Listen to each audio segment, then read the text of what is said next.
CPI തിരുത്തൽ ശക്തിയായി തുടരുമെന്ന് രാഷ്ട്രീയ റിപ്പോർട്ട്. തിരുവനന്തപുരം ജില്ലാ സമ്മേളനത്തിൽ അവതരിപ്പിച്ച രാഷ്ട്രീയ റിപ്പോർട്ടിലാണ് ഇക്കാര്യമുള്ളത്. LDF ഉയർത്തിയ രാഷ്ട്രീയ നിലപാടിൽ വ്യതിയാനമുണ്ടായപ്പോൾ CPI തിരുത്തി. LDFനെ ദുർബലപ്പെടുത്തുന്ന നടപടിക്കെതിരെ നിതാന്ത ജാഗ്രത വേണമെന്നും റിപ്പോർട്ടിലുണ്ട്. VV അരുൺ ചേരുന്നു. അരുൺ, എന്തൊക്കെയാണ് പ്രധാനമായും രാഷ്ട്രീയ റിപ്പോർട്ടിലുള്ള കാര്യങ്ങൾ?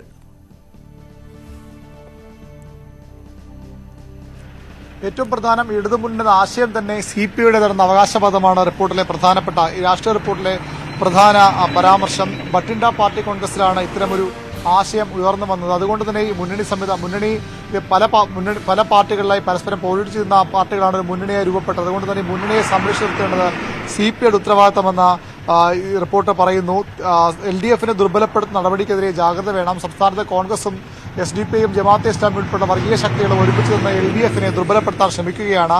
അത് തടയണം. അതേസമയം തന്നെ LDF ഉയർത്തുന്ന രാഷ്ട്രീയ നിലപാടുകളിൽ വ്യതിയാനമുണ്ടാകുമ്പോൾ അതിനെ തിരുത്തുന്ന ശക്തിയായിരുന്നു ഇതുവരെ CPI. അതേ തിരുത്തൽ ശക്തിയായി CPI തുടരും. LDFന്റെ രാഷ്ട്രീയ ദൗത്യം നിറവേറ്റുക എന്നത് CPIയുടെ രാഷ്ട്രീയ കടമയാണെന്ന് റിപ്പോർട്ട് പറയുന്നു. സംഘടനാ രാഷ്ട്രീയ റിപ്പോർട്ടാണ് ഇപ്പോൾ അവതരിപ്പിച്ചത്. ഇനി രാഷ്ട്രീയ റിപ്പോർട്ടിന്മേൽ ചർച്ച നടക്കും. വൈകിട്ട് പ്രവർത്തന റിപ്പോർട്ടും മറ്റ് വരവ് ചെലവ് കണക്കടക്കമുള്ള കാര്യങ്ങളും വൈകിട്ട് അവതരിപ്പിക്കും.